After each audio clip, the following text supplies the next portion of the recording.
முழு பிரபஞ்சமும் ஒரு ஊசி முனைய சிறிய இடத்தில அடைக்கப்பட்டிருப்பதை கற்பனை செய்து பாருங்க. பெருவெடிப்பு கோட்பாடு விவரிப்பது இதுதான்.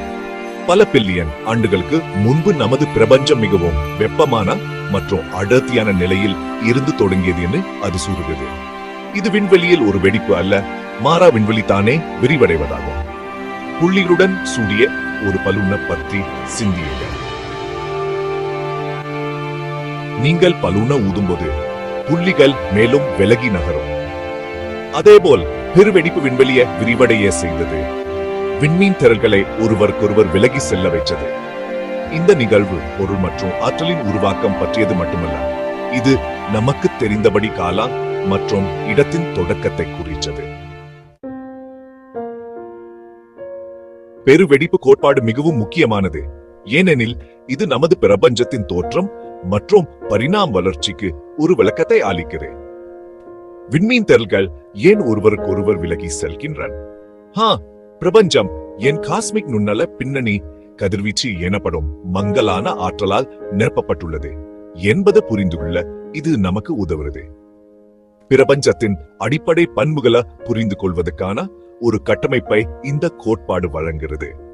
அதன் வயது, கலவை மற்றும் விரிவாக்க விகிதம் போன்றவை. பெருவெடிப்பை படிப்பதன் மூலம் நமது இருப்பின் சாராம்சத்தையும் விஷால் அண்டத்தில் நமது இடத்தையும் ஆராய்வோம். பிரபஞ்சத்தை வடிவமைச்சு நட்சத்திரங்கள், கிரகங்கள் மற்றும் இறுதியில் வாழ்க்கையை உருவாக்கிய செயல்முறைகளை பற்றிய நுண்ணறிகளை பெறுகிறோம். பெருவெடிப்பு என்பது ஒரு நிகழ்வு மட்டுமல்ல, பல பில்லியன் ஆண்டுகளில் வெடிகள் வெளிவந்த குறிப்பிட்ட நிகழ்வுகளின் தொடக்கமாகும். பெருவெடிப்புக்கு பிறகு பிரபஞ்சம் நம்ப முடியாத அளவுக்கு வெப்பமாகவும் அடர்த்தியாகவும் இருந்தது. அது விரிவடைந்து குளிர்ச்சியடையும் போது குவார்க்குகள் மற்றும் எலக்ட்ரான்கள் போன்ற அடிப்படை துகள்கள் உருவாகின. காலப்போக்கில் இந்த துகள்கள் ஒன்றிணைந்து அணுக்களை உருவாக்கின. முக்கியமாக ஹைட்ரஜன் மற்றும் ஹீலியம் பிரபஞ்சத்தில் உள்ள எளிய தனிமங்கள்.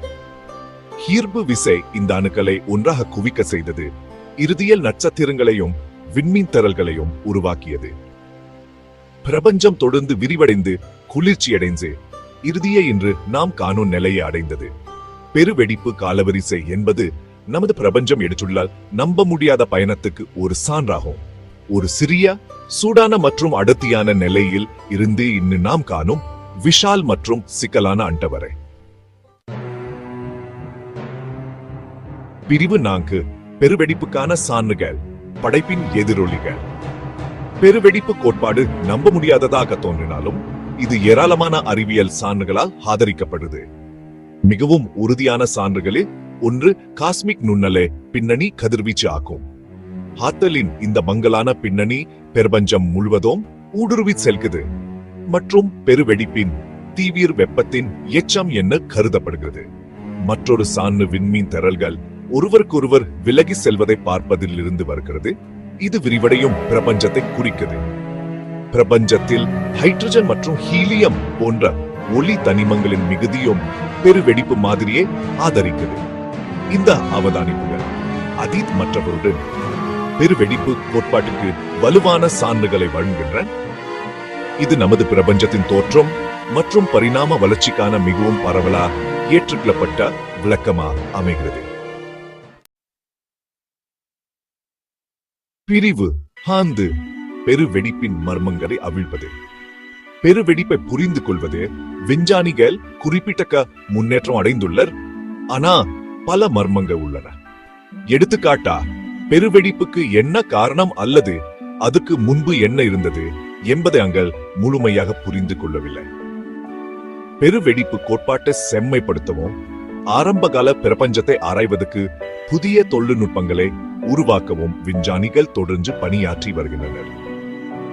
காஸ்மிக் நுண்ணலை பின்னணி கதிர்வீச்சை இன்னும் விரிவாக படிப்பதற்கும் ஈர்ப்பு அலைகளை தேடுவதற்கும் புதிய தொலைநோக்கிகள் மற்றும் சோதனைகள் வடிவமைக்கப்பட்டு வருகின்றன. இது பெருவெடிப்புக்கு பிறகு முதல் தருணங்களில் நுண்ணறிவுகளை வழங்கக்கூடும். பெருவெடிப்பை புரிந்து கொள்வதில்லை. பெருவெடிப்புக்கான தேடல் என்பது கண்டுபிடிப்பின் ஒரு பயணமாகும்.